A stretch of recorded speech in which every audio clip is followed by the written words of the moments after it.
కోటనందూరు. మీ పిల్లల బంగారు భవిష్యత్తుకు భరోసా ఇచ్చే ఏకైక సంస్థ మన ఏవిఎం కోచింగ్ సెంటర్ కోటనందూరు. అతి త్వరలో న్యూ బ్యాచ్లు TET plus DSC, EAMCET, POLYCET, APRJC, Sainik, Navodaya. AVM coaching centre Kotananduru. అందరికీ నమస్కారం అండి.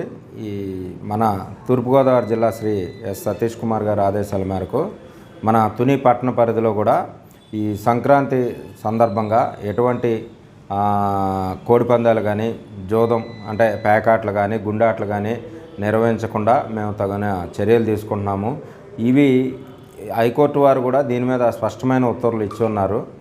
ఈ ఉత్తర్వులు అనుసారం ఇటువంటి యాక్టివిటీస్ ఎవరు చేసినా కానీ కఠినమైన చర్యలు తీసుకోవడం జరుగుతుంది. ఈ కేసుల్లో మేము ఈ జోద క్రీడలు ఏవైతే నిర్వహించారో చట్టాన్ని ఉల్లంఘించిన వాళ్ళపై కఠిన చర్యలు తీసుకొని కేసులు నమోదు చేస్తాము. అట్లాగే ఈ కేసులు నమోదు చేసిన వాళ్ళ మీద కూడా రాబోయే 10 సంవత్సరాల వరకు నిఘా కూడా ఉంచడం జరుగుతుంది. సస్పెక్ట్ షీట్లు ఓపెన్ చేస్తాము. కాబట్టి దయచేసి ప్రజలందరూ కూడా ఈ జోదం జోలికి వెళ్ళి మీ డబ్బుని పోగొట్టుకోవద్దు. అనవసరమైన కేసుల్లో కూడా ఇన్వాల్వ్ కావద్దని కోరుకుంటున్నాము. సంక్రాంతి అనేది మీరు కుటుంబ సభ్యులతో, మీ బంధువులతో ఆనందంగా గడపాలని, మీ ఇళ్ళ వద్ద సుఖ సంతోషాలతో ఉండాలని కోరుకుంటున్నాము. ఈ జోద క్రీడల్లోకి వెళ్ళి మీ డబ్బులు పోగొట్టుకొని, ఆస్తులు పోగొట్టుకొని, తద్వారా కేసులు తెచ్చుకొని ఇబ్బందులు పడొద్దని అందరికీ కోరుకుంటున్నాను.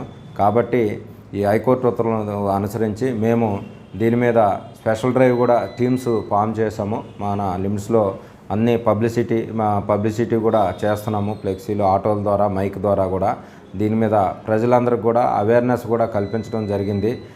కాబట్టి నిర్వాహకులు కానీ, నిర్వహించేవారు కానీ వీరు కూడా దీన్ని దృష్టిలో పెట్టుకొని ఉండమని హెచ్చరిస్తున్నాను వీళ్ళందరికీ కూడా. కాబట్టి ఈ సంక్రాంతి అనేది సాంప్రదాయబద్ధంగా ఉండాలి తప్ప జోదం, మద్యం, ఈ కోడి పందాలు, యానిమల్స్ని హింసించటం, బర్డ్స్ని ఇట్లాంటివి అనేది చట్ట వ్యతిరేకం. కాబట్టి కఠినంగా వ్యవహరించడం జరుగుతుంది. దీన్ని అందరూ గమనించి మాకు సహకరించాలని కోరుకుంటున్నాను.